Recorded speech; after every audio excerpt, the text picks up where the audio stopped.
O financiamento privado ganha cada vez mais espaço no setor agropecuário nacional e instrumentos digitais apontam para uma tendência que veio para ficar. Em São Paulo, a jornalista Sara Kirchhoff conversou com um advogado especialista em agronegócio e professor da Fundação Getúlio Vargas, André Passos, sobre esse assunto. Veja. André Passos, advogado especialista em agronegócio, primeiramente seja bem-vindo ao canal do Boi.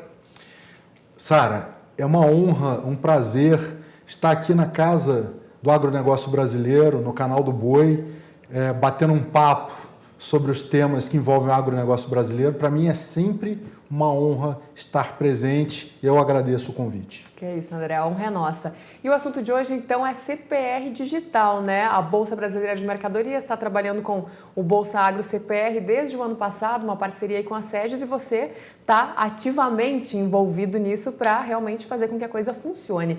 CPR Digital ainda é um assunto novo que está ganhando espaço e eu preciso te perguntar, tem respaldo jurídico? Sara, excelente pergunta. Realmente, né, essa foi uma missão que a Bolsa nos entregou na qualidade de advogados para a gente conseguir, então, entregar, né, à CPR Digital a segurança jurídica para que todas as corretoras, todos os produtores pudessem utilizar essa inovação que representa a CPR Digital de uma forma eficiente, porque não adianta nada você utilizar um instrumento e o instrumento não ter força jurídica, né? Você estaria dando um passo atrás em relação à CPR cartular.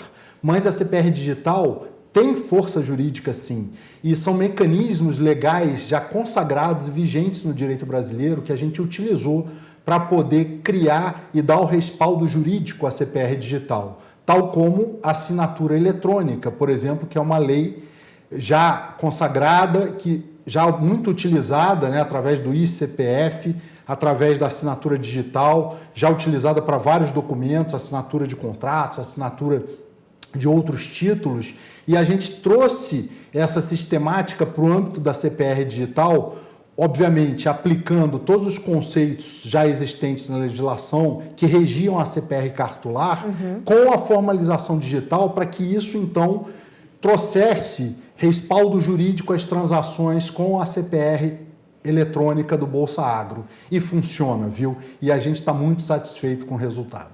É uma quebra de paradigma, né? Não tem jeito. Mas, André, qual que é o principal desafio hoje? Ainda é a questão dos cartórios que estão ainda se adaptando a essa digitalização? Excelente pergunta também. Pois é. A questão jurídica está dirimida, né? A assinatura eletrônica é uma realidade desde há muito, do início desse século.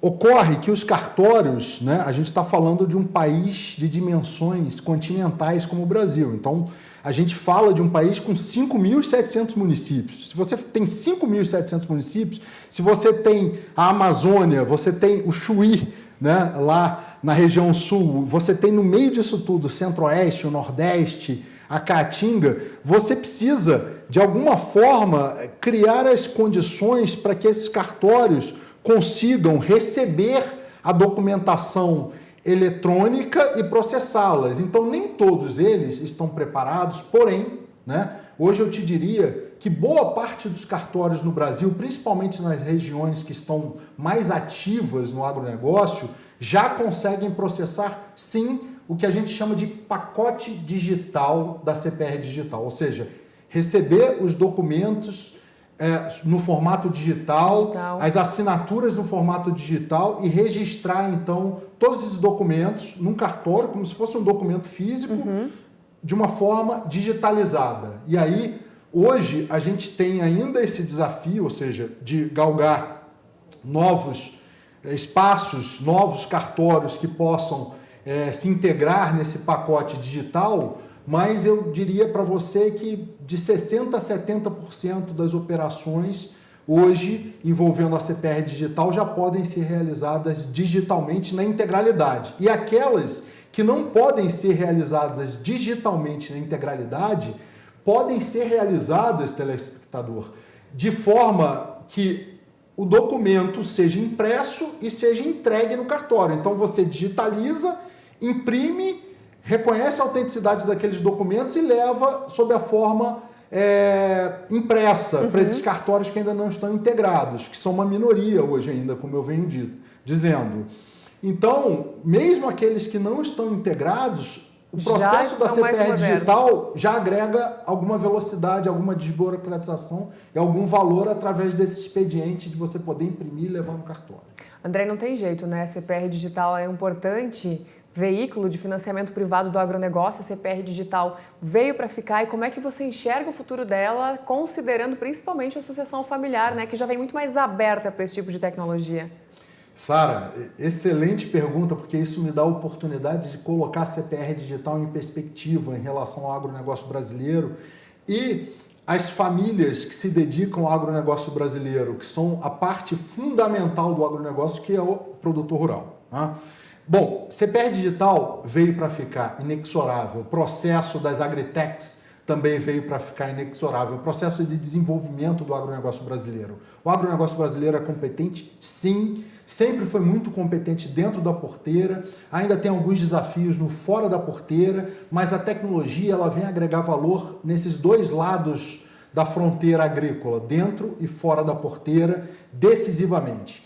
E por incrível que pareça, essa tecnologia da CPR digital vai ajudar muito o produtor a dar o seu grito do Ipiranga, né? Em relação às trading companies, em relação às comercializadoras, em relação aos bancos. Por quê? Porque a partir do momento que você digitaliza a CPR e você tem um ambiente de negociações da idoneidade, do porte, da importância da Bolsa Brasileira de Mercadorias para poder utilizar as corretoras para transacionar essas mercadorias, você começa a trabalhar num cenário de liquidez de produtos que faz com que os produtores tenham muita liberdade nessa negociação na palma da mão deles, porque o aplicativo Bolsa Agro está no celular. E quem vai usar isso? Quem usa isso é o produtor que está lá no campo, porque as fazendas estão eletrificadas. As fazendas têm internet por satélite. E quem capitaneia esse processo? As novas gerações.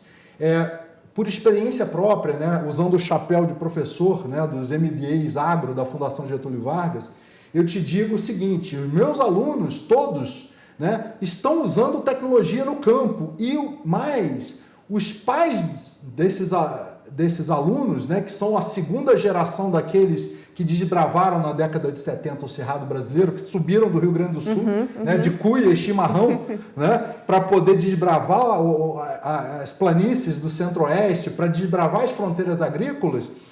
Os pais, que são já a segunda geração desses avós que desbravaram o Centro-Oeste brasileiro e fizeram a Revolução Verde no Brasil, já estão entregando poder, empoderamento a essa nova geração de agricultores que é totalmente plugada na internet. Então, esse instrumento da CPR eletrônica na mão dessas novas gerações, dando a eles empoderamento e liberdade, é fantástico. É um novo salto tecnológico no agronegócio brasileiro e principalmente um novo salto nas possibilidades de financiamento e de troca envolvendo a CPR. Maravilha, que coisa boa esse entusiasmo e ouvir tanta coisa boa do que vem aí pela frente ainda, né, André? Pois é, vem pela frente um mundo a ser desbravado e uma grande ferramenta hoje que a Bolsa Brasileira de Mercadorias, através do Bolsa Agro, conseguiu colocar na mão dos produtores, que é a CPR eletrônica. A gente tem muita credulidade, muita fé e muita confiança que essa é a ferramenta do futuro nas trocas e no financiamento do agronegócio brasileiro.